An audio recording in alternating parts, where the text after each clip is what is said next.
Let's bring in Evan Siegfried, Republican strategist and author of GOP GPS, and Jessica Tarlov, Democratic strategist and pollster and senior director of research at bustle.com and a Fox News contributor. Thank you both for joining us this evening. Thank you for having us. So we've got a lot to unpack here today, not just about former FBI Director James Comey, but also about the president's trip. Let's begin with James Comey. What do you think he will be talking about when he goes before this Senate Intelligence Committee? We'll start off with you. I think that he's going to be talking about those memos, the notes that he took, what he did with those notes, and what his conversations with the president were. There has been a leak, a steady flow of leaks, actually, about how uncomfortable James Comey was with the way that the president was speaking to him. We even heard that he tried to hide in the curtains, right, when the president was coming to visit the FBI, and you saw that awkward, please don't hug me moment to make sure that he continued to appear impartial.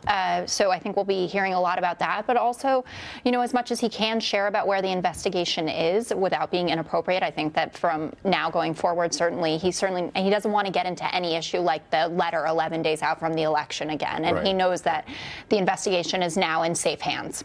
Evan, I'm curious, what are Trump supporters saying right now about this James Comey situation as well as the Russia investigation? Are they saying it's a bunch of baloney? They are. They're saying it's malarkey and that it's made up because nobody has seen the memo itself from Comey. And when you actually look at what has happened with the media and how they've reported on it, whomever it was that gave the memo to the New York Times read it orally over the phone to the reporters, and then they read it orally to other networks. Now, those infamous anonymous sources, leaks. Should America be concerned about the leaks coming from the White House or any house at this point? Well, Americans should be both concerned and grateful. It was leaks that showed us that the Obama administration was spying on Fox News' James Rosen, that they had engaged in paying ransom payments for hostages in Iran, that they had used the IRS to target conservative groups. But what Americans should really be concerned about is how both Congress and the Trump administration is playing right into Director Comey's hands because he used the not producing the memo to the New York Times itself as a way to get Congress to call him in public to testify and verify their existence. Can we also quickly add that Republicans, specifically congressional Republicans, loved leaks when it was WikiLeaks. They thought it was the greatest thing out there, right? If Julian Assange is saying it, it must be true. And now this about face, because they don't want to talk about the possible collusion between the Trump administration campaign officials with Russia, suddenly leaks are the problem. Unmasking is the problem. And it is an issue. But you need to talk about both issues. Before I wrap up this issue on James Comey, the special counsel, Robert Mueller, what do you anticipate coming from him? This is a man very widely known throughout Washington, throughout America, someone that people really applaud from both sides of the aisle. What do you think he has to do in order to bring this to a close? It might take years. It could take years, but I think from him, we're only going to get silence. There'll be the B-roll footage of him coming out of his home, going to work every day, and that's it. And when we hear something from him, it's going to be very simple. I have recommended John Smith to be prosecuted, or we have found no findings and no wrongdoing, because the special counsel can't release to the public the detailed findings, even if everybody is completely innocent and nothing bad happened. The only person who could do that would be the Attorney General, but in this case it would be Deputy Attorney General Rosenstein. Okay, let's move on now, because something historical is happening right now for President Trump. It's his first trip overseas, his first diplomatic trip, and a lot of people are applauding exactly what has unfolded in the Saudi kingdom.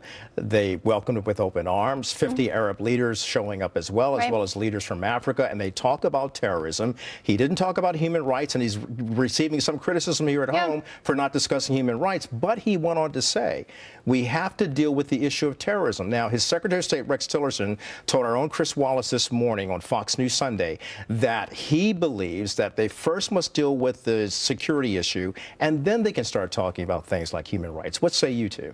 Jessica? I think that he showed up in a way that he had to. He read from the paper. I think he did well. There were a lot of people who are strong critics of him who said, you would have heard this from any Democrat or any Republican. The interesting points, I thought, were that he didn't use the term radical Islamic extremism. Right. The White House is now saying, oh, he was tired, as if that's an excuse. I mean, this is someone who railed on the campaign trail about how President Obama and Hillary Clinton invited terrorism into our lives because they wouldn't say the words radical Islamic terrorism, and then he didn't. And there's also some news. You know, obviously this is really about an arms deal, what went on there, and then also there's $100 million that went to Ivanka's fund, her women's endowment fund. Well, there's also the fact that there's the Global Center now to actually analyze what's going on in regard to I think is a great terrorism, thing. which is a great thing that the Saudi government actually funded and is producing itself. So what do the Trump supporters say? Because the president actually kind of he did a complete turnaround. That here we're seeing President Trump instead of candidate Trump.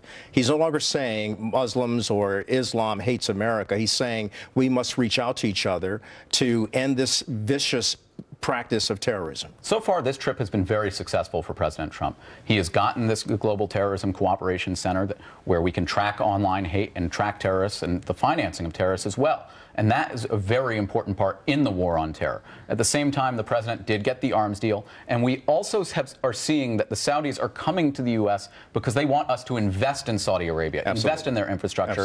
And that is good for Saudi Arabia and the United States. In fact, Boeing just announcing that they're actually working with the Saudis in terms of implementing some defense contracts. Before I let you both go, now he goes on to Israel, another important It's going to be really tough. It's going to be a diplomatic dance actually coming from Saudi Arabia into Israel. What do you anticipate Bibi Netanyahu will be doing to help the president solidify moving forward with Israel? And then there's the Palestinian issue. How do you bring peace there? Oh, well, dicey. I don't know how to bring peace there. Certainly not in 30 seconds. If you knew that answer, we wouldn't be working here. Absolutely not. I'd be Jared Kushner, I guess, because he can fix it in 2 weeks. Isn't that what President Trump said? Come on. I think it's what he said.